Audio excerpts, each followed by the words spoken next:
तो बच्चों आज फिर हम वन शॉट लेक्चर के अंदर शुरू करने जा रहे हैं चैप्टर 3। चैप्टर 3 का नाम है विद्युत धारा। तो विद्युत धारा क्या होती है? विद्युत धारा होती है चालक में किसी बिंदु से एकांक समय में गुजरने वाले आवेश को विद्युत धारा कहते हैं। यानी कि एक तो क्या होना चाहिए, पदार्थ अपना चालक होना चाहिए। क्या होना चाहिए? चालक। चालक मतलब कि धातु की जैसे। अब इसके अंदर क्या होता है? आवेश होता है, जैसे इलेक्ट्रॉन होता है। क्या होता है? इलेक्ट्रॉन। एक सेकंड से इससे कितना आवेश पार कर रहा है उसका मान क्या कहलाता है? धारा कहलाता है। चालक के किसी बिंदु से एकांक समय में गुजरने वाले आवेश को विद्युत धारा कहते हैं। ये इसकी डेफिनेशन हो गई। तो विद्युत धारा का फॉर्मूला क्या बन गया? गुजरने वाला कुल आवेश बटा कुल समय। विद्युत धारा का फॉर्मूला हो गया I equal to delta Q upon delta T. इसका फॉर्मूला बन गया, जहाँ डेल्टा क्यू क्या है? कुल आवेश। कुल आवेश और ये हो गया कुल समय। तो अपन इसकी परिभाषा ऐसे भी दे सकते हैं कि कुल आवेश तथा कुल समय का अनुपात क्या कहलाता है? विद्युत धारा कहलाता है। इसका ऐसा ही मात्रक होता है कूलाम पर सेकंड या एम्पियर। क्या होता है? कूलाम पर सेकंड या एम्पियर। अब आता है अपने पास में एक एम्पियर की परिभाषा। तो एक एम्पियर की परिभाषा क्या कहती है अपन को? यदि किसी चालक में एकांक समय में 1 कूलाम आवेश प्रवाहित किया जाए तो प्रवाहित धारा का मान 1 एम्पियर होगा।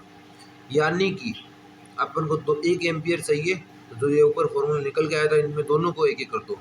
1 कूलाम आवेश 1 सेकंड के लिए प्रवाहित किया जाए तो धारा का मान 1 एम्पियर होगा। ये इसकी डेफिनेशन हो गई। यदि 1 कूलाम आवेश 1 सेकंड तक प्रवाहित किया जाए तो धारा का मान 1 एम्पियर होगा। उसके बाद में विद्युत धारा की दिशा, ये हमें ध्यान रखना कि अगर परिपथ है तो बैटरी में प्लस सिरे से माइनस सिरे तक। ये बैटरी है, ये कोई अपना धातु मेटल लगा हुआ है कि क्या है? ये धातु की चादर है। धातु की चादर। धातु की चादर है, इसमें क्या हो रहा है? प्लस से माइनस की तरफ, या फिर ये प्लस का है तो इसको इलेक्ट्रॉन, धातु के अंदर क्या होता है? इलेक्ट्रॉन ने इसको आकर्षित करेगा, तो इलेक्ट्रॉन इधर आ रहा है।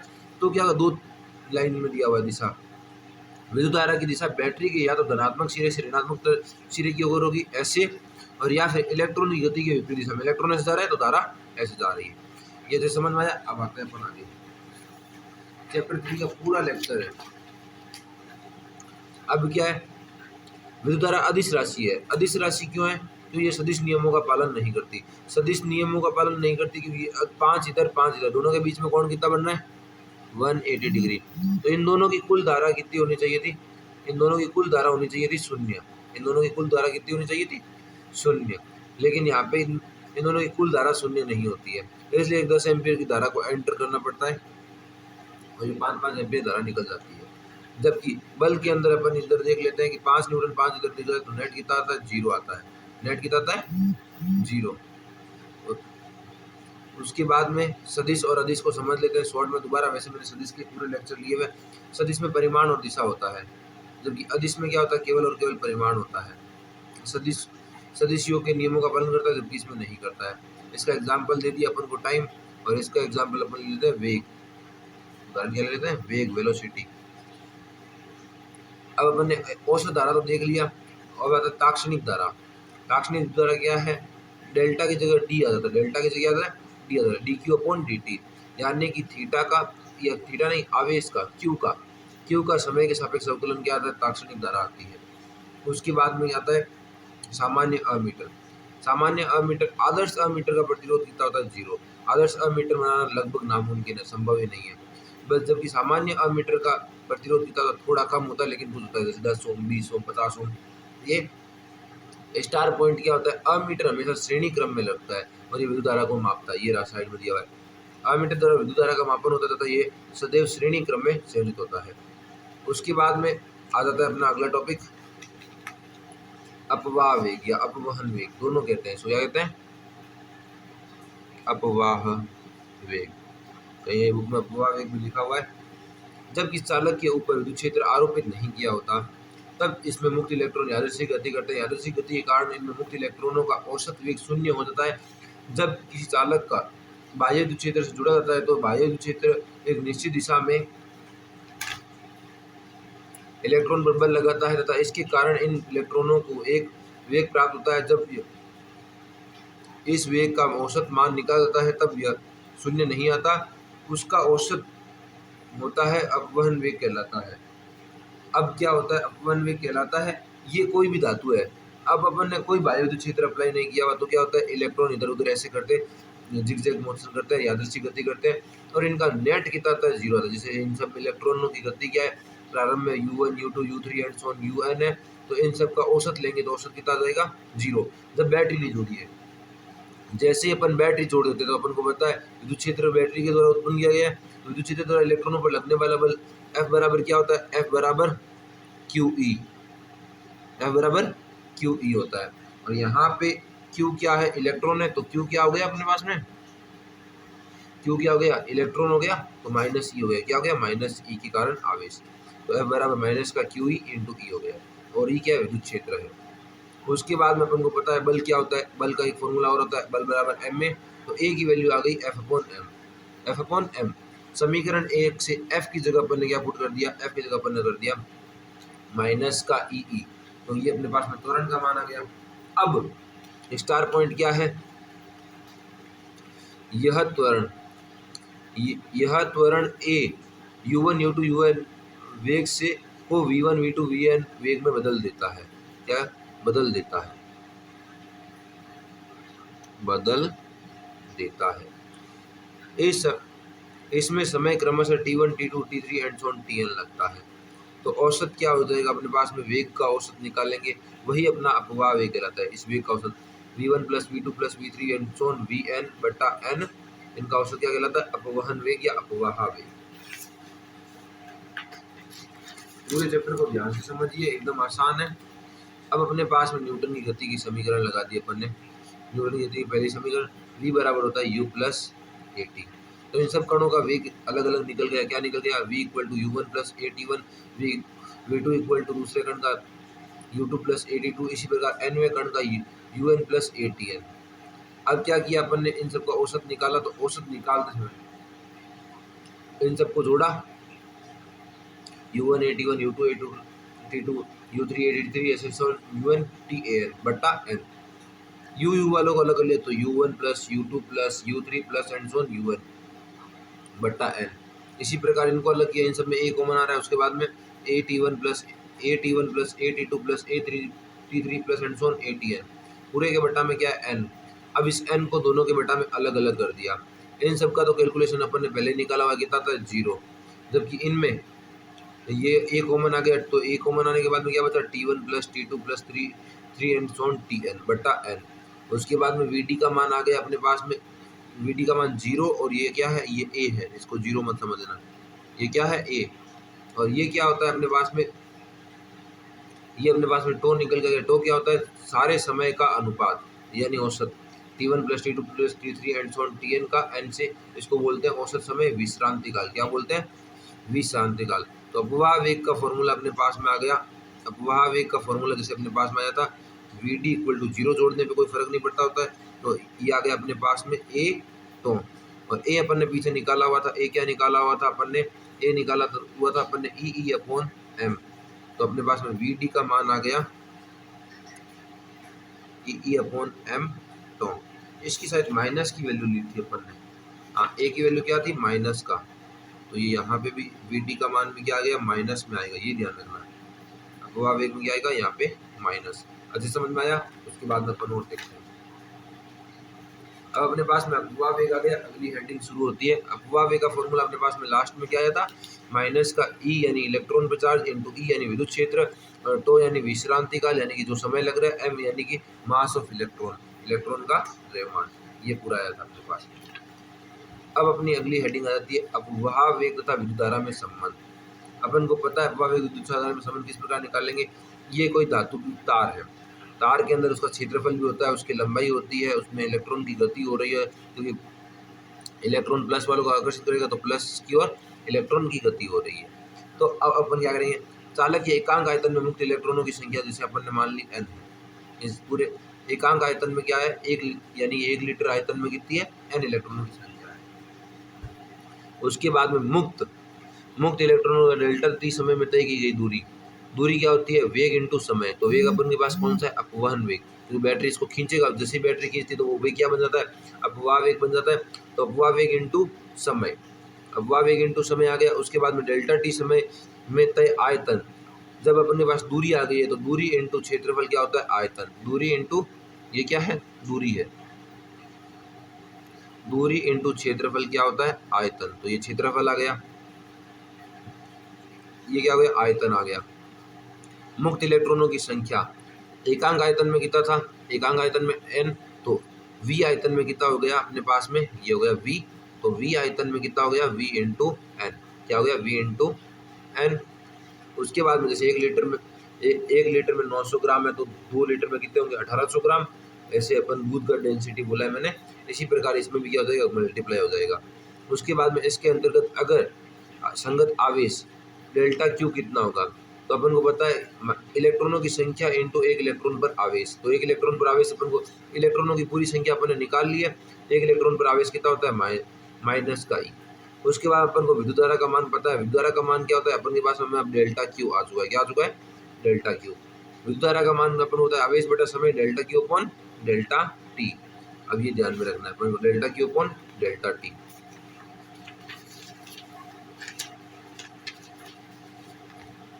जैसे अपन delta Q upon delta T रखा, डेल्टा क्यू का मान अपने पास में पूरा ये आया हुआ है और अपॉन में डेल्टा टी रखा, तो डेल्टा टी से डेल्टा टी कैंसिल, तो आई का मान आ गया NeAVD। ये इसका मतलब अपवाह वेग और ये विद्युत धारा, इन दोनों में संबंध का सूत्र आ गया। अच्छा समझ में आया होगा, जहाँ पे आई क्या, विद्युत धारा, VD अपवाह वेग, ई इलेक्ट्रॉन पर आवेश, ए अनुप्रस्थ काट क्षेत्रफल, ये आराम समझ में आया होगा। अब अपन आते हैं अगली हेडिंग, धारा घनत्व। काफ़ी इंपॉर्टेंट टॉपिक है, इनको ध्यान से समझिए वरना कभी समझ में नहीं आ पाएंगे। धारा घनत्व क्या होता है, धारा बटा क्षेत्रफल होता है धारा घनत्व, ये ध्यान रखना, धारा बटा क्षेत्रफल। सीधे फॉर्मूले, चालक के किसी बिंदु के एकांक क्षेत्रफल से लंबवत गुजरने वाली विद्युत धारा का मान को उस बिंदु पर धारा घनत्व कहते हैं, ये आ गया। तो J equal to I upon A, धारा बटा घनत्व आई अपॉन ए। अब जिसका क्षेत्रफल कम उसका धारा घनत्व अधिक, तो इसमें धारा घनत्व अधिक है, इसमें धारा घनत्व और कम है, इसमें धारा घनत्व और कम है। तो अगर अपन लिखना चाहें तो J1 ज़्यादा है J2 से और J3 से, दिख ही रहा है क्योंकि इसमें चार्ज को पास बताना पड़ेगा, इसमें चार्ज थोड़े और दूर हो गए, इसमें चार्ज और दूर हो गए, ये ध्यान में रखना है। उसके बाद में इस पे आते हैं, ये यहाँ पे एक्सप्लेन किया हुआ है, ये आई अपॉन, तीनों में धारा तो समान थी, तो आई अपॉन A1, आई अपॉन A2, आई अपॉन A3, तो जिसका एरिया सबसे कम था उसका धारा घनत्व अधिक था। अब क्षेत्रफल एक सदिश राशि, ये ध्यान रखिएगा। अब तो धारा घनत्व, अब एक भी अगर बट्टे वाली भी सदिश आ गई तो धारा घनत्व भी क्या होगा, सदिश हो जाएगा। इसका ऐसा ही मात्रा क्या होता है, एम्पियर बटा मीटर स्क्वायर। इसका क्या होता है, एम्पियर, क्षेत्रफल क्या होता है, मीटर स्क्वायर, एम्पियर बटा मीटर स्क्वायर। धारा घनत्व भी एक सदिश राशि है, इसकी दिशा धारा की दिशा में होती है, ये ध्यान रखना, इसकी दिशा कैसे होती है, धारा की दिशा में होती है। जब इस क्षेत्रफल ए में से आई धारा लंबवत नहीं हो तो क्या बनेगा, थीटा बनेगा। थीटा का अपन कौन सा लंबवत कंपोनेंट लेंगे, तो कौन सा लेंगे, cos थीटा ले लेंगे। क्यों, ये क्षेत्रफल ए की जगह ले लेंगे, एक cos थीटा ले लेंगे। धारा घनत्व की दिशा में क्षेत्रफल का सदिश घटक लेंगे। तो उसके बाद में ये अपन ने जैसे ये लिया, ये चला गया अपने पास में, जे ये डिवाइड हो जाके मल्टीप्लाई, तो जे ए cos थीटा जब भी आता है अपन क्या लगाते हैं, डॉट प्रोडक्ट। तो इसके अंतर्गत अपन के पास में धारा और धारा घनत्व के बीच में फॉर्मूला आ गया, ये क्या आ गया, I equal to J dot A, विद्युत धारा इक्वल टू धारा घनत्व इनटू क्षेत्रफल, यानी अदिश गुणन। ये फॉर्मूला याद रखना है, स्टार फॉर्मूला है, अल्प धारा के लिए ये वाला फॉर्मूला लिखा है। अच्छे से समझिए। अगली हेडिंग हमारे पास में आ रही है, अपवाह वेग VD तथा धारा घनत्व J में संबंध। तो अपन के पास में धारा क्या आ चुकी है, सूत्र से अपने पास में धारा आ चुकी है I, और अपवाह वेग अपने पास में VD था, तो अपने पास में फॉर्मूला आ चुकी है। अब J में निकालना है अपन को, तो अब धारा का मान आया था NeAVD, तो धारा घनत्व में A का डिवाइड दिया, तो इधर भी अपन A का डिवाइड देंगे, धारा का फॉर्मूला आ चुका है, इधर A का डिवाइड दिया, ये A अपन इधर मान लेते हैं, आ गया। तो इधर क्या बचा, केवल और केवल NeVD, क्या बचा, NeVD। और I अपॉन ए अपन को पता है क्या होता है, I अपॉन ए होता है J, तो J का फॉर्मूला क्या है, NeVD। ये छोटी सी हेडिंग हो गई, धारा घनत्व और अपवाह वेग में संबंध। उसके बाद में अगली हेडिंग आती है गतिशीलता, मोबिलिटी। तो मोबिलिटी क्या होती है, अपवाह वेग तथा विद्युत क्षेत्र के अनुपात को धारा घनत्व कहते हैं। अपन समझ लेते हैं, अपवाह वेग यानी VD तथा विद्युत क्षेत्र E के अनुपात को, और इसको म्यू से दिखाते हैं, ये स्टार पॉइंट है। अपवाह वेग VD होता है अपन को पता है, और उसके बाद विद्युत क्षेत्र ई होता है। इन दोनों का अनुपात क्या कहलाता है? ये कहलाता है अपने पास में गतिशीलता। तो अपन ने अपवाह वेग का फॉर्मूला लिखा था माइनस का ई टो ई अपॉन एम। अब अपन ने ये लिख तो लिया था, अब अपन को पता है अपन को किसका डिवाइड देना है, अपन को देना है डिवाइड ई का। किसका डिवाइड देना है? ई का। तो वी डी अपॉन ई जैसे अपन ने किया तो यहाँ पे अपने पास में था माइनस का ई टो अपॉन एम और ई का डिवाइड ई से ई कैंसिल। तो क्या बचा अपने पास में? बच गया माइनस का ई टो एम और यहाँ पे आ गया V D upon E. V D upon E क्या होता है? म्यू होता है। तो म्यू की वैल्यू क्या आ गई? माइनस का ई टो अपॉन एम आ जाएगा, जहाँ पे म्यू क्या है? गतिशीलता। अगर म्यू का मोड लेंगे तो केवल और केवल ई टो अपॉन एम आ जाएगा। ये गतिशीलता का टॉपिक हो गया आराम से। या फिर इसको प्लस का ही ले लेते हैं। अपवाह वेग तथा विद्युत क्षेत्र के परिमाण के अनुपात को ले लेते हैं। परिमाण जैसे अपन ने लिया तो केवल प्लस वाला लेना है। ये अपन ने हो गया गतिशीलता। अब आता है अपने पास में विभवांतर तथा अपवाह वेग में संबंध। विभवांतर तथा अपवाह वेग में संबंध एकदम आसान है। अपवाह वेग का फॉर्मूला लिख दिया। अब ई क्या होता है? ई होता है माइनस का वी अपॉन एल। ई क्या होता है? माइनस का वी अपॉन एल। तो जैसे ही अपन के पास में फॉर्मूला था V D equal to E tau upon M था, ये माइनस का था। इस ई की जगह मैं क्या रखूंगा? नीचे सॉल्व कर देता हूँ। अपने पास में वी डी था माइनस का ई टो अपॉन एम। ई विद्युत क्षेत्र क्या होता है? ये होता है माइनस का वी विभव वाला वी बट्टा एल। क्या होता है? वी विभव बटा एल। तो ये मैंने जैसे यहाँ पे रखा डी, इसकी वैल्यू रखी माइनस का ई माइनस का कैपिटल वी बट्टा एल इंटू टो बट्टा एम। माइनस माइनस क्या हुए? ये इतना अच्छे से समझा रहा हूँ मैं। माइनस माइनस क्या हुए? Plus E V tau upon L M.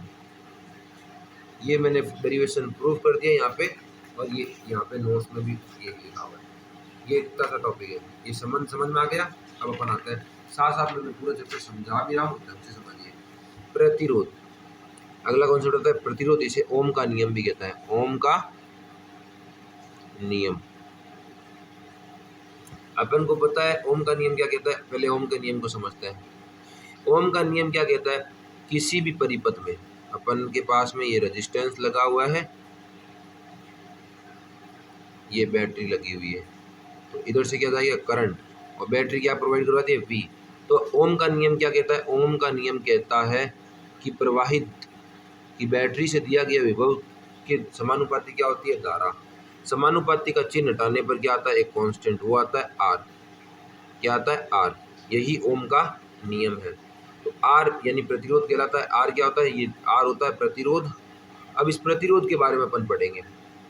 प्रतिरोध के बारे में पढ़ेंगे। ओम का नियम क्या कहता है? ओम का नियम केवल और केवल इतना ही कहता है कि बैटरी द्वारा दिए गए विभव धारा के सीधे समानुपाती होते हैं। समानुपाती का चिन्ह हटाने पर एक नियतांक आता है, वो आर होता है प्रतिरोध। प्रतिरोध के बारे में अपन देखेंगे। जब किसी चालक के सिरों पर विभवांतर लगाया जाता है तो चालक में विद्युत धारा उत्पन्न होती है तथा प्रवाहित धारा चालक के द्वारा उत्पन्न धारा के प्रवाह में चालक द्वारा उत्पन्न बाधा को चालक का प्रतिरोध कहते हैं। इसको एक और बाद में लिखते हैं। इसे ओम के नियम को समझ लेते हैं। धारा उत्पन्न होती है तथा धारा का मान V के सीधे समानुपाती होता है, इसे ओम का नियम कहते हैं। ये जरूर ध्यान रखना, इसे ओम का नियम कहते हैं। आपको नोट्स की PDF मिल जाएगी, तो नोट्स की टेंशन मत ले। पहले अपन को जो हेडिंग है वो सीखनी पड़ेगी। हेडिंग क्या है? प्रतिरोध। बाद में हेडिंग क्या है? ओम का नियम। हेडिंग ओम का नियम है, तो ओम के नियम की हेडिंग अपन ने देख ली है। ओम के नियम की हेडिंग अपन ने देख ली, तो इससे क्या बना? V directly proportional to I, समानुपाती का चिन्ह हटाने पर। उसके बाद में अपन लिख भी देते हैं समानुपाती का चिन्ह हटाने पर, तो V equal to I R, ये आ गया। अब आता है प्रतिरोध के बारे में। प्रतिरोध ये होता है आर कहलाता है, अपन ने एक्सप्लेन किया था। तो चालक के सिरों पर के बीच विभवांतर वी तथा उसमें प्रवाहित धारा आई के अनुपात को चालक का प्रतिरोध आर कहते हैं, यानी कि वी और आई का अनुपात क्या कहलाता है, प्रतिरोध आर कहलाता है। ये हो गया अपने पास में। इसका मात्रक वोल्ट अपॉन एम्पियर या फिर क्या होता है, ओम होता है। क्या होता है, ओम। इसको इस सिंबल से दिखाते हैं, ओम को ओमेगा या फिर ओम इस सिंबल से दर्शाते हैं। 1 किलो ओम 10 की पावर 3 ओम होता है और 1 मेगा ओम 10 की पावर 6 ओम होता है। 1 ओम की परिभाषा, 1 ओम की परिभाषा क्या कहती है। अब 1 ओम मैंने समझाया, 1 डेसिबल, तो इसको भी 1 इसको भी 1 कर दो। 1 वोल्ट विभव लगाने पर प्रवाहित धारा का मान अगर 1 एम्पियर हो तो उत्पन्न प्रतिरोध का मान 1 ओम कहलाता है। समीकरण 1 में यदि V बराबर 1 और I बराबर 1 हो तो R भी 1 होगा, ये बोल दिया इसमें। अब ये ओम हो गया, ओम का नियम हो गया। उसके बाद प्रतिरोध हो गया। स्टार नियम इंपॉर्टेंट, प्रतिरोध से ज़्यादा इंपॉर्टेंट है ओम का नियम, तो इसको ओम का नियम समझना। उसके बाद में आता है चालकत्व। अपने पास में क्या आता है, चालकत्व। तो चालकत्व अपन के पास में क्या होता है, प्रतिरोध के व्युत्क्रम को चालकत्व कहते हैं। आर निकाला अपन ने, उसका व्युत्क्रम क्या कहलाता है, चालकत्व। इसका मात्रक क्या होता है, महो। इसका मात्रक क्या होता है, महो या फिर ओम इनवर्स। क्या होता है, ओम इनवर्स। चालकत्व इतना ही कॉन्सेप्ट है, इसको जी से दिखाते हैं। अगला आता है टॉपिक अपने पास में विशिष्ट प्रतिरोधकता या फिर प्रतिरोध। विशिष्ट प्रतिरोध या प्रतिरोधकता, स्पेसिफिक रेजिस्टेंस या रेजिस्टिविटी।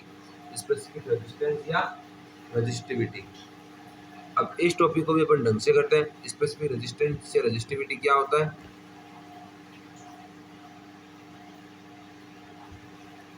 तो स्पेसिफिक रेजिस्टेंस या रेजिस्टिविटी, हम जानते हैं कि नियत ताप पर किसी चालक का प्रतिरोध उसकी लंबाई की सीधे समानुपाती होता है, यानी अगर इसको वन स्टेप में लिखें, R directly proportional to L, तथा उसके क्षेत्रफल के व्युत्क्रमानुपाती होता है। सेकंड स्टेप में लिखें तो आर 1 अपॉन एरिया, दोनों को साथ लिखें फर्स्ट प्लस 2 से, इसको ऐसे समझते हैं। तो ये आ गया। समानुपाती का चिन्ह हटाने पर एक नियतांक आता है। समानुपाती का चिन्ह हटाने पर यहाँ पे क्या गया, रो आ गया। क्या गया, रो।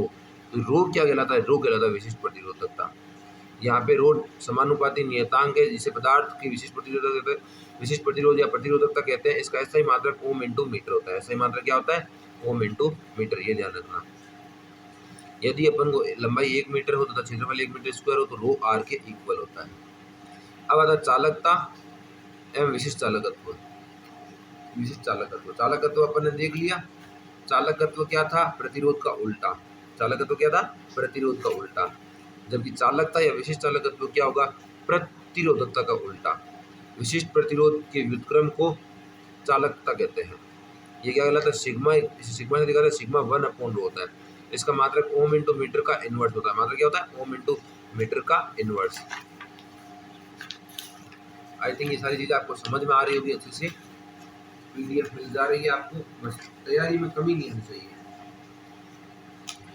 अब अगली हेडिंग है प्रतिरोधों का संयोजन। किसी भी परिबद्ध में प्रतिरोध जोड़ते हैं अपन, दो प्रकार से जोड़ते हैं।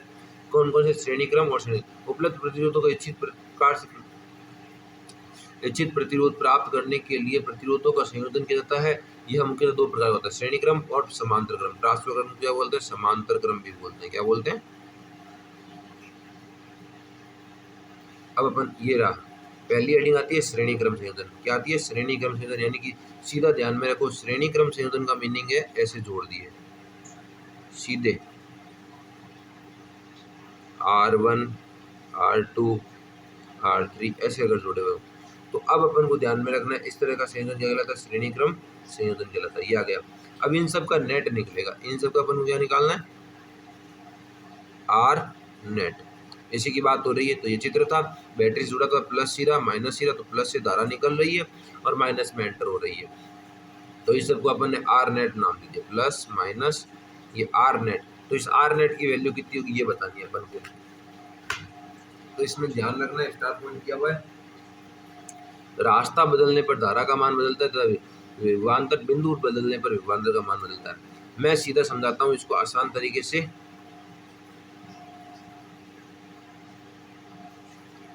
श्रेणी क्रम में I समान और V यानी विभव अलग अलग। आप ध्यान रखना बस इतना ही, V अलग अलग।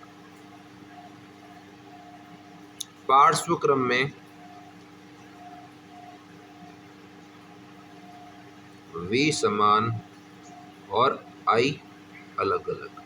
केवल ये 2 पॉइंट ध्यान में रख लो, आपकी पूरी तैयारी एकदम आराम से होने वाली है। अब ये समझ में आया अपन को। तो ओम के नियम से, ओम का नियम क्या कह रहा है, V बराबर IR से। तो अब अपन का भी क्या है, श्रेणी क्रम कर रहे हैं, तो तीनों का श्रेणी क्रम है तो तीनों का V अलग अलग आएगा, तीनों का V अलग अलग। ओम का नियम क्या कह रहा है, V1 equal to IR1। I तो सेम है तीनों में, I समान है। द्वितीय V2 इक्वल टू IR2, तृतीय V3 इक्वल टू IR3। तो तुल्य क्या हो जाएगा, VR equal to V net equal to V net लिख देते हैं इसको, तुल्य को IR नेट। अब परिपथ में कुल V कितना होगा, परिपथ में V हो जाएगा कुल V1 plus V2 plus V3।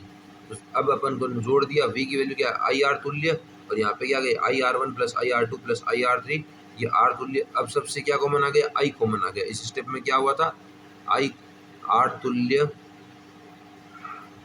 इन सब में क्या है I कॉमन है, इन सब में क्या है I कॉमन है। तो I कॉमन लिया तो R1 plus R2 plus R3, और यहाँ से I से I कैंसिल हो गया तो R तुल्य equal to R1 plus R2 plus R3। अगर श्रेणी क्रम में n प्रतिरोध जुड़े हों तो Rn हो जाता है। इतना सा फॉर्मूला था श्रेणी क्रम संयोजन, अपन को समझ में आया होगा अच्छे से। अब अपन आता है समांतर प्रतिरोध। स्टार पॉइंट क्या क्या निकल गया है, श्रेणी क्रम में V इक्वल टू IR से I नियत होती है, अतः विभव और प्रतिरोध का अनुपात समान होता है। श्रेणी क्रम में प्रवाहित विद्युत धारा समान होती है तथा विभवांतर भिन्न भिन्न होता है, यही दिया हुआ है, अब कोई मतलब नहीं है इसमें। पार्श्वक्रम, पार्श्वक्रम में ये चित्र होता है, एकदम डिटेल में समझना है। तीनों क्या है अलग अलग, यानी इनके सिर और पूंछ सेम होते हैं, स्टार्टिंग बिंदु एंड बिंदु सेम होते हैं। तो अब इनका नेट निकालना है, इनका नेट यानी ऐसा डायग्राम बनाना है। अब क्या निकलेगा, तो यही अपन ने अभी समझाया था मैंने ओम के नियम से, V इक्वल टू IR से। अब समांतर क्रम में क्या होता है, समांतर क्रम में अभी लिखा था मैंने I अलग अलग, I अलग अलग, V समान। V क्या होता है, समान, अभी लिखा था। तो अब इसमें I का मान निकालना पड़ेगा, तो इसमें I1 निकालेंगे तो V अपॉन R1, I2 निकालेंगे V अपॉन R2, I3 निकालेंगे V अपॉन R3, और I तुल्य V अपॉन R तुल्य। अब सब कुल I क्या हो जाएगी, कुल I हो जाएगी I1 plus I2 plus I3 upon, तो ये हो जाएगी। तो अब ये अपन ने लगाई तो V अपॉन R तुल्य, V अपॉन R तुल्य equal to V upon R1 plus V upon R2 plus V upon R3। तीनों से क्या कॉमन आ गया, इस बार V कॉमन आया तो 1 upon R1, 1 upon R2, 1 upon R3, V से V गया तो 1 अपॉन R तुल्य आ गया 1 upon R1 plus 1 upon R2 plus 1 upon R3। n प्रतिरोध जुड़े हों तो ये क्या आ जाएगा, 1 अपॉन Rn आ जाएगा। इतना आसान था, समझ में आया अच्छे से। अगर तेज लगे तो आप वीडियो को रोक सकते हो, स्लो कर सकते हो, स्क्रीनशॉट ले सकते हो, आराम से समझिए, बस इससे ऊपर कुछ नहीं करना। अब क्या समझे, ये R तुल्य हो गया, R तुल्य का बस यही फॉर्मूला याद रखना है, ये बाकी कुछ नहीं है, ये गलती से है। और इसमें भी नोट्स के अंदर आपको ये न्यूमेरिकल भी देखने की आवश्यकता नहीं है, ये एक न्यूमेरिकल है, आपको अभी नहीं करना, अब टाइम भी नहीं है, ठीक है। अब चाहो तो कर लेना। अब आते हैं अपन आंतरिक प्रतिरोध। आंतरिक प्रतिरोध क्या होता है, विद्युत धारा के मार्ग में बैटरी, जो अपन बैटरी लगाते हैं वो खुद भी कभी कभार उसको रोकने का कार्य करती है। बैटरी के विद्युत अपघट्य द्वारा उत्पन्न रुकावट को सेल या बैटरी का आंतरिक प्रतिरोध कहते हैं। इसे स्मॉल आर से दिखाते हैं, छोटा आर होता है, ये ध्यान रख लेना, हमेशा छोटा आर होता है। अब आता है विद्युत वाहक बल। जब एक सेल खुले परिपथ में होता है अर्थात उससे के द्वारा धारा प्राप्त नहीं होती है तो सेल के दोनों टर्मिनलों के मध्य विभवांतर विद्युत बल कहलाता है। इसे ई से दिखाते हैं, कौन सा ई, ऐसे वाला ई नोट या फिर ई से दिखाते हैं।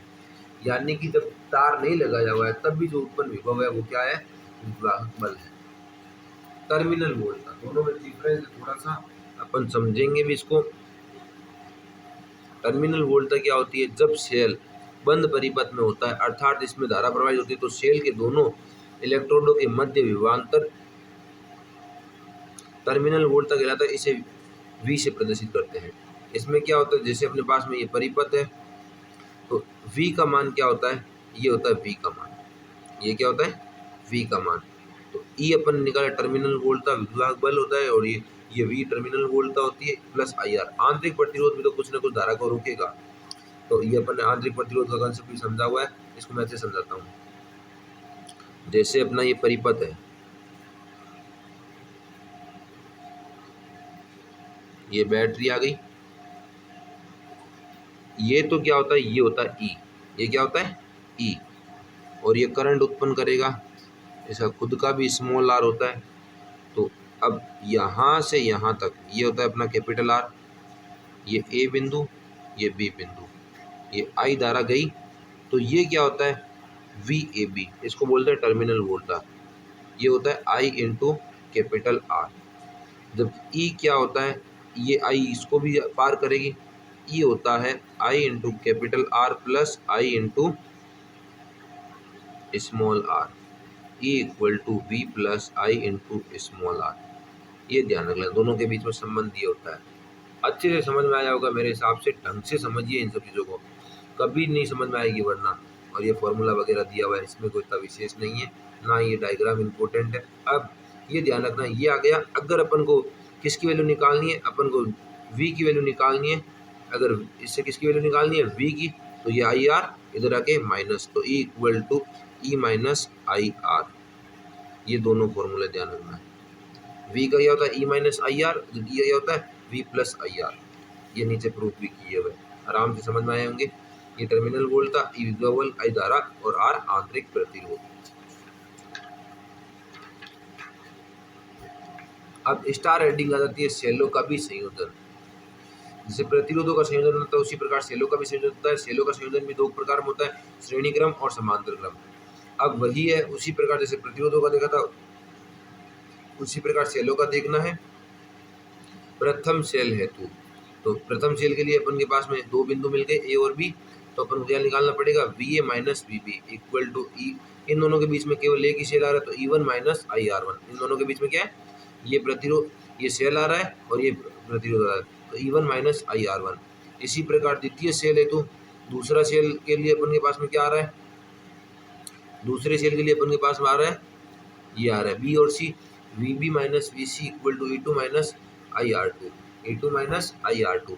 इसी प्रकार तृतीय सेल के लिए VC माइनस VD आएगा, VC माइनस VD आ जाएगा, VC माइनस VD आ जाएगा। अपने पास में तीसरा सेल कौन सा, E3 माइनस IR3। हर सेल का अपने आप का आंतरिक प्रतिरोध होता है, तो तीनों का नेट क्या आ जाएगा, VA माइनस VD अपने पास में आ जाएगा E तुल्य, इस पूरे का जो E तुल्य है माइनस IR तुल्य। तो अपन अगर समीकरण 1 प्लस समीकरण 2 प्लस समीकरण 3 को ऐड करेंगे, जैसे समीकरण को ऐड किया VA plus VA minus VB plus VB minus VC plus VC minus VD equal to E1 plus E2 plus E3 minus IR1 plus minus IR2 plus minus IR3। यहाँ से केवल और केवल VB से VB गया, VC से VC गया, VA minus VD बचा। केवल और केवल समीकरण तीनों को ऐड किया, E1 E2 E3 दोनों तीनों ऐड हो गए, इनमें I कॉमन आ गया, I कॉमन आते ही R1 plus R2 plus R3 bracket में रह गया। तो ये अपने पास में फॉर्मूला आया ई तुल्य का, अपने पास में फॉर्मूला बन चुका है, अपने पास में बना था VA माइनस VD, अपने पास में बना था E1 plus E2 plus E3 minus I R1 plus R2 plus R3। इसकी मैं तुलना कर रहा हूँ, V equal to E0 plus IR से तुलना करने पर E0 अपने पास में आ गया, E0 अपने पास में आ गया E1 plus E2 plus E3, और R अपने पास में आ गया R net R1 plus R2 plus R3 cell का आंतरिक प्रतिरोध। और उसी प्रकार अपने पास में ये लिखा हुआ E तुल्य और R तुल्य, ये आ गया N सेल हो तो E आ जाएगा E1 plus E2 plus E3 and so on EN, और R तुल्य ये हो जाएगा।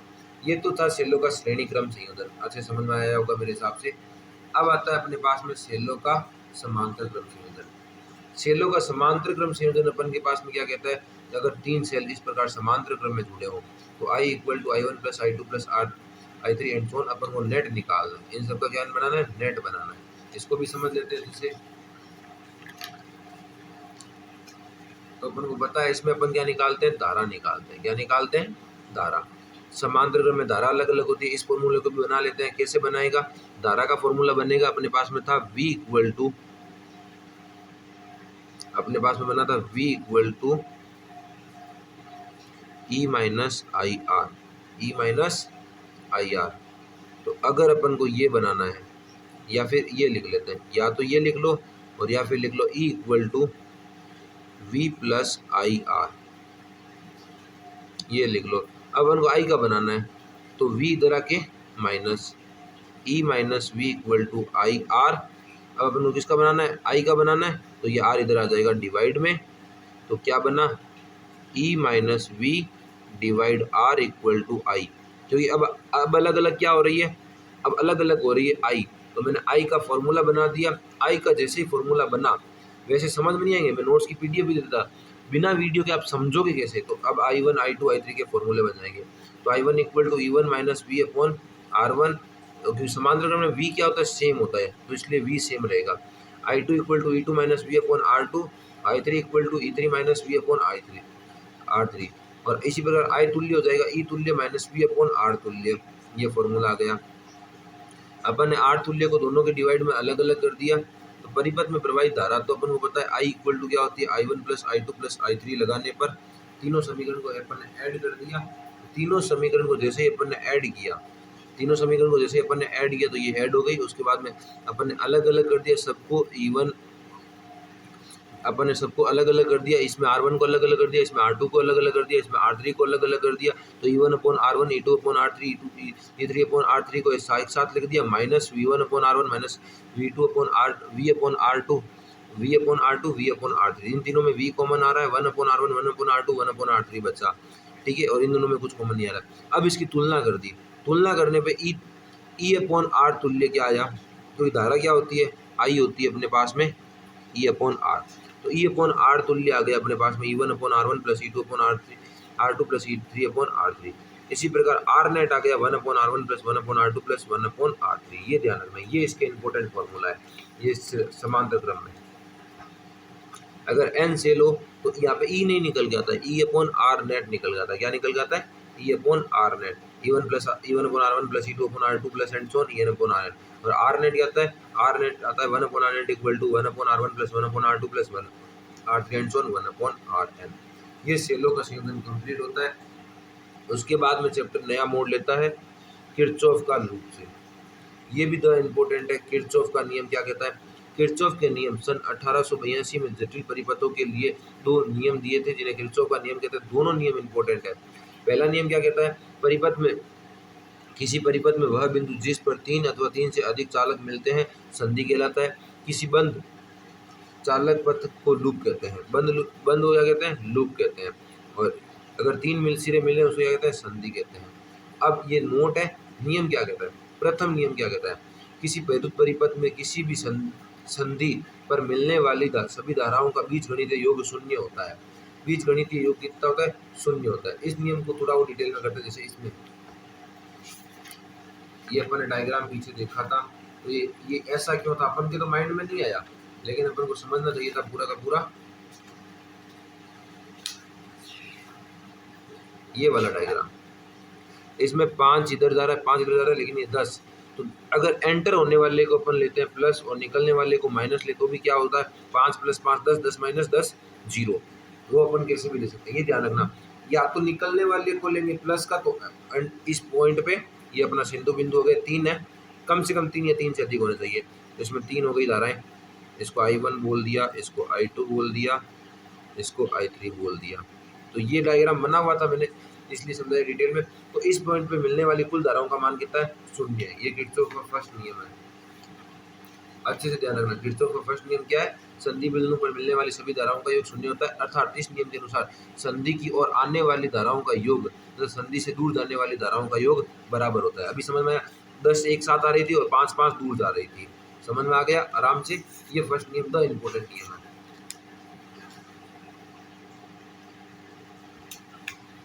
अब ये रहा, यह नियम आवेश संरक्षण पर आधारित है, किसी संधि पर आवेश संग्रहित नहीं रह सकता। आवेश, यह नियम कौन सा है? आवेश संरक्षण पर आधारित है, क्योंकि आवेश संग्रहित नहीं रह सकता, आवेश को रोका नहीं जा सकता। अतः संधि पर प्रवेश करने वाला आवेश की दर तथा संधि से बाहर जाने वाले आवेश की दर बराबर होती है। ये एग्जाम्पल आ गया अपने पास में। अगर I1, I2, I3 and I4 ये सब एंटर हो रहे हैं, तो इसमें एंटर होने वाले किसके बराबर? I1 plus I2 plus I3 equal to I5 जो अंदर आ रहे हैं, ये हो गए अपने पास में I3 प्लस I4 जो निकल रहे हैं। ये ध्यान रखना, चिन्ह परिपाटी से दिखाया हुआ भी है। अपन क्या कर रहे हैं?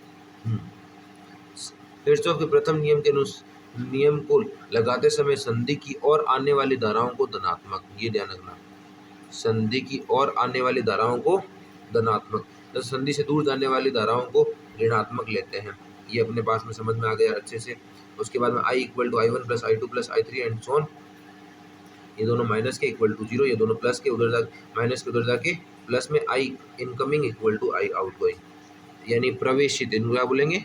प्रवेशित, इनको क्या बोलेंगे? निर्गत। ये किरचॉफ का फर्स्ट नियम है। किरचॉफ प्रथम नियम को किरचॉफ का धारा नियम भी कहते हैं, अर्थात किरचॉफ करंट लॉ। क्या कहते हैं? किरचॉफ करंट लॉ कहते हैं, ये ध्यान रखना। उसके बाद में आता है किरचॉफ का द्वितीय नियम। द्वितीय नियम को लूप का नियम भी कहते हैं, क्योंकि ये बंद परिपथ के लिए लागू होता है। यह नियम बंद विद्युत परिपथों के लिए लागू होता है। इस नियम के अनुसार प्रतिरोधकों और शैलों की युक्ति किसी बंद लूप में वोल्टताओं का योग बीजगणितीय योग शून्य होता है। इसमें क्या होता है? वो धारा के योग को शून्य कर रहा था, और ये क्या कर रहा है? विभव के योग को शून्य कर रहा है। ये बीजगणितीय योग के द इम्पोर्टेंट नियम है किरचॉफ का सेकंड नियम। अब क्या करिए, क्या किया इसमें धारा का योग शून्य किया, वैसे ही इसमें विभव का मान शून्य कर दिया किरचॉफ के प्रथम नियम से।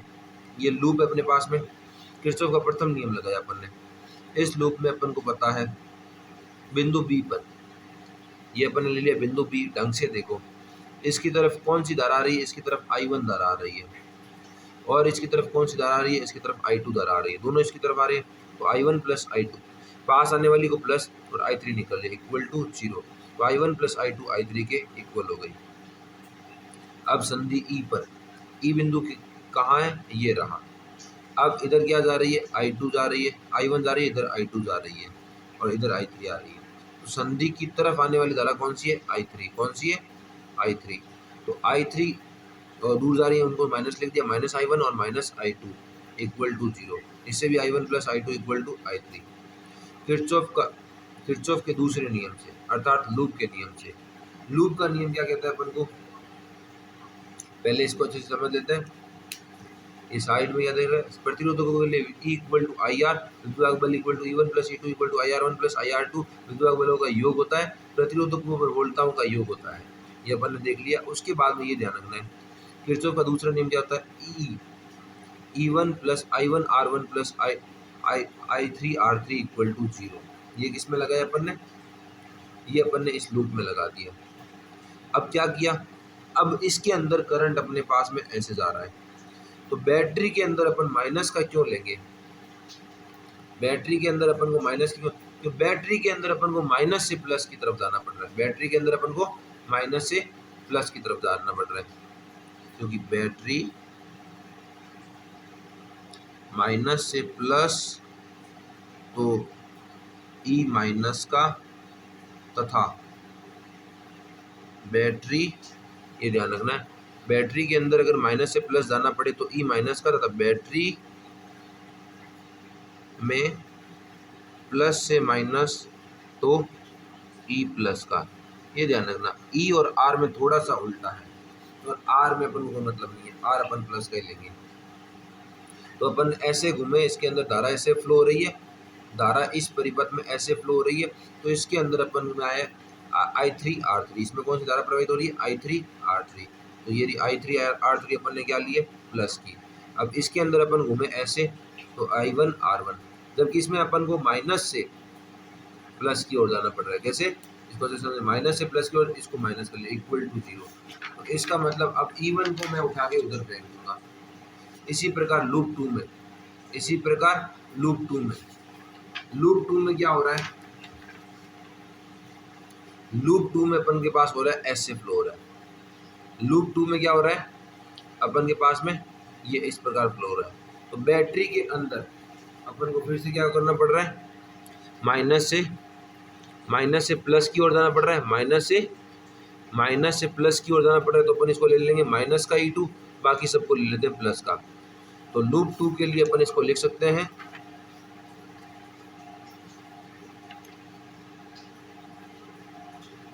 लूप 2 के लिए अपन इसको इस प्रकार भी लिख सकते हैं, बैटरी के अंदर अपन को माइनस से प्लस की तरफ जाना पड़ रहा है। और बैटरी के अंदर जब भी अपन माइनस से प्लस की तरफ जाना पड़ता है तो अपन ई क्या लेते हैं, बैटरी के अंदर ई क्या लेते हैं, माइनस का। तो लूप 2 में क्या हो जाएगा, लूप 2 में minus E2 plus I2 R2 plus I3 R3 equal to 0। इससे E2 की और E2 और E1 की वैल्यू इक्वल आ जाएगी, ये उधर जाके E2 बन जाएगा, इससे ये बन जाएगा। तो अब अपन को ध्यान में क्या रखना है, इसमें थोड़ा अलग तरीके से दे रखा है, वो कोई चेंज नहीं है, सबको माइनस से मल्टीप्लाई कर दिया। E2 प्लस का लिया, इसका मतलब ये दोनों हो गए माइनस के। अब अपन को ध्यान रखना क्या है, अपन ने दोनों समीकरण को ऐड कर दिया, दोनों समीकरण को जैसे अपन ने ऐड कर दिया, अब क्या है, हम किरचॉफ के दूसरे नियम को बड़े लूप ABCD के लिए भी लगा सकते हैं। अब बड़ा वाला लूप अगर अपन ने लगाया, अब बड़ा लूप अपन ने ये लगाया, अपन ने इसके अंदर अपन ने जैसे ही लगाया, तो बड़े लूप के अंदर क्या हो रही है, ये इस प्रकार से हो रहा है, प्लस से माइनस की तरफ अपन को लेना पड़ेगा प्लस का। तो बड़े लूप के लिए अपने पास में आ जाएगा माइनस E1, ये 3 वाला तो गायब हो गया, E1 R1 minus E2 R2 plus E2 equal to 0 आ। किरचॉफ का वोल्टेज नियम को KVL कहते हैं, किरचॉफ वोल्टेज लॉ। चिन्ह परिपाटी भी समझाया हुआ है, पर किसी प्रतिरोध R पर विभव का परिवर्तन धारा की दिशा में चलने पर माइनस IR तथा धारा की विपरीत दिशा में चलने पर प्लस IR लेते हैं। किसी विद्युत वाहक बल स्रोत में यदि हम ऋण टर्मिनल से धन टर्मिनल की ओर गुजरते हैं तो विभव परिवर्तन प्लस E लेते हैं, तथा धन टर्मिनल से ऋण टर्मिनल की ओर गुजरते हैं तो ऋण विभव परिवर्तन माइनस E लेते हैं। ये लिखा हुआ भी है, पूरा डिटेल में मैंने लिख दिया, ये किरचॉफ का द्वितीय नियम है, ये हो गया। उसके बाद में आता है व्हीटस्टोन सेतु। क्या आता है, व्हीटस्टोन सेतु। व्हीटस्टोन सेतु क्या होता है, पांच प्रतिरोधों के विशेष प्रकार के संयोजन है।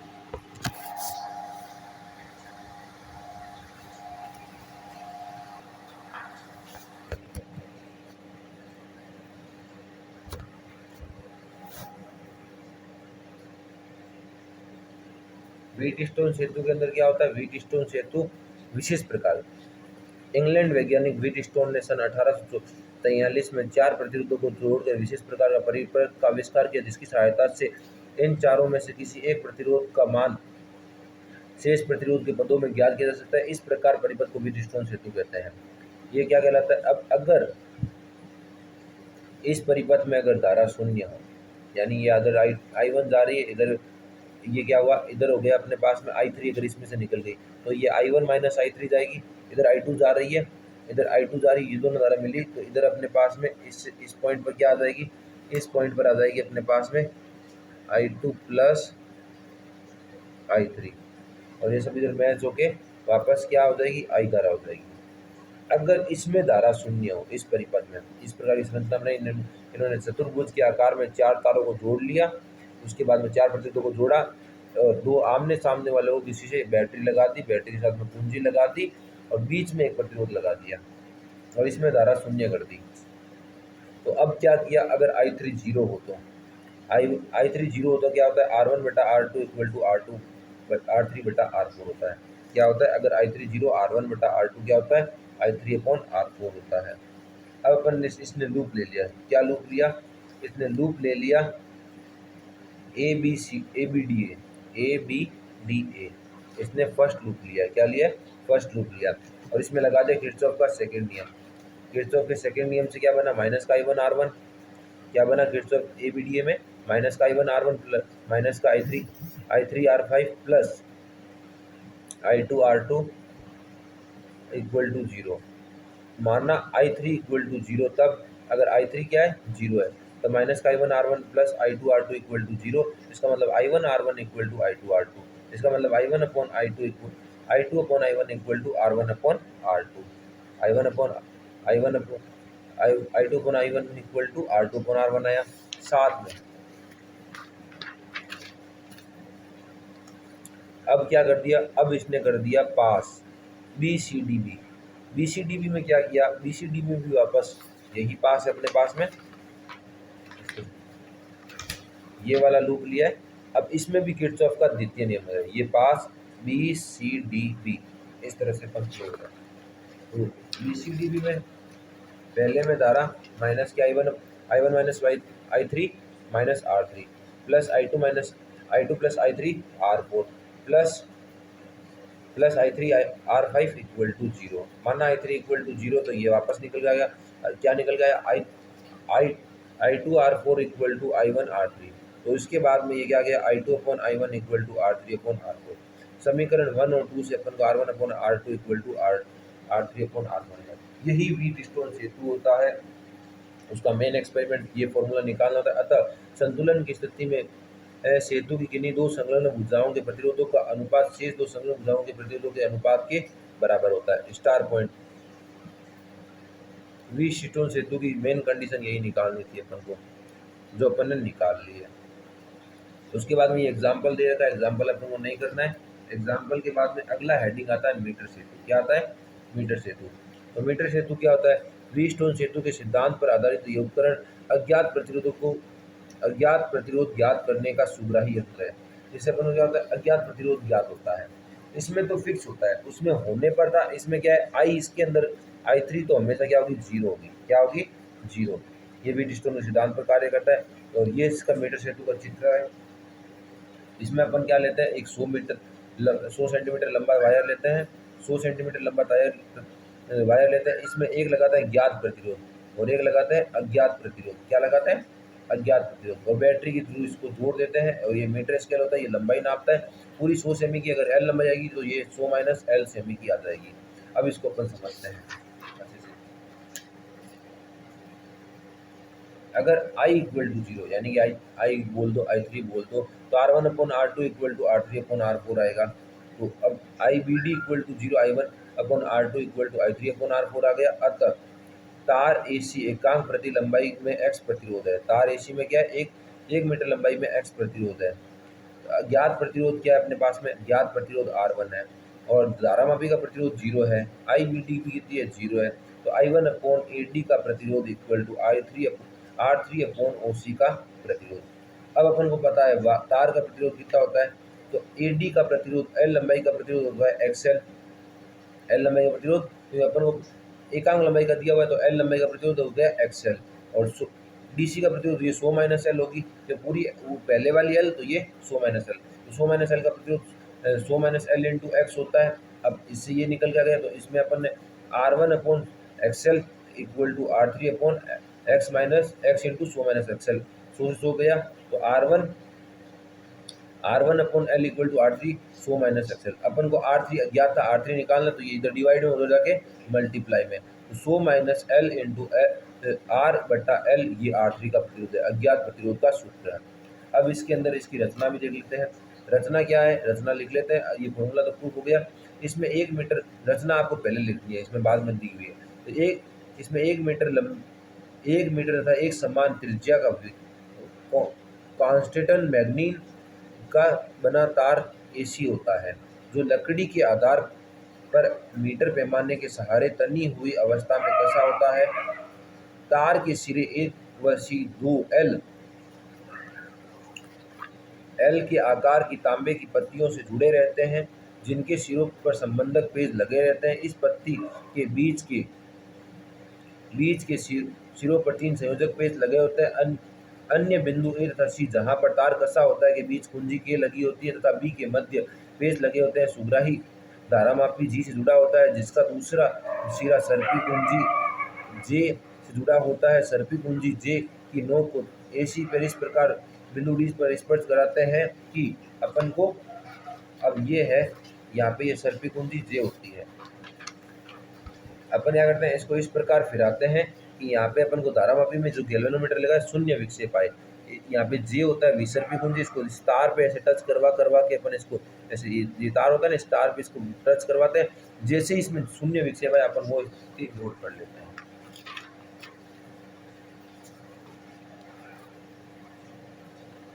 यही था, ये अपने पास में ये होता है, ध्यान में रखना है। तो ये R3 का फॉर्मूला आ गया अपने पास में, R3 इक्वल टू सो minus L upon L into R, ये होता है अपने पास में।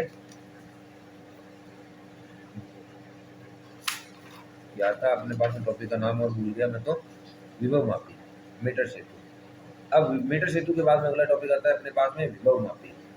विभव मापी चैप्टर का लास्ट टॉपिक है।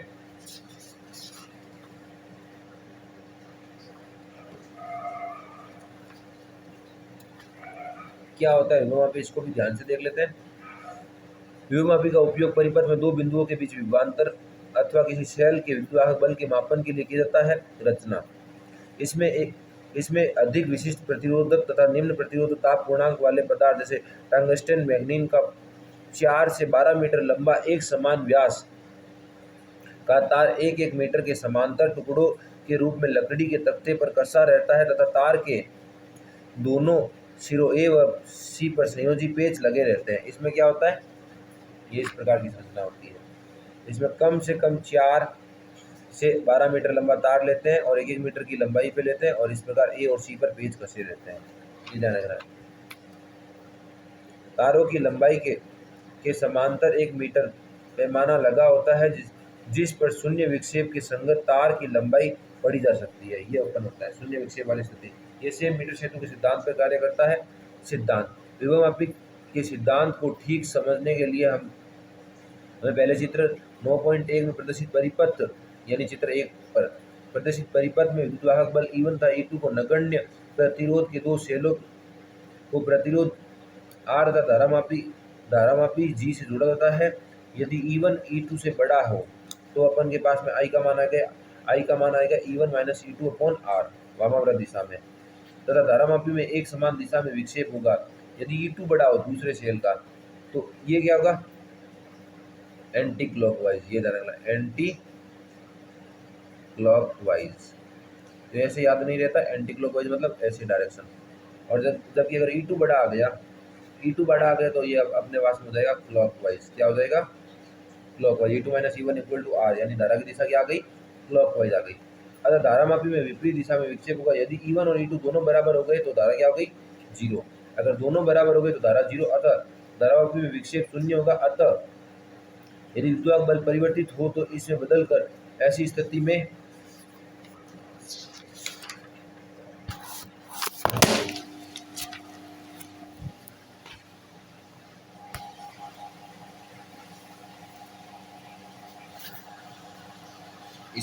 ऐसी स्थिति में लाया जा सकता है कि विक्षेप शून्य हो।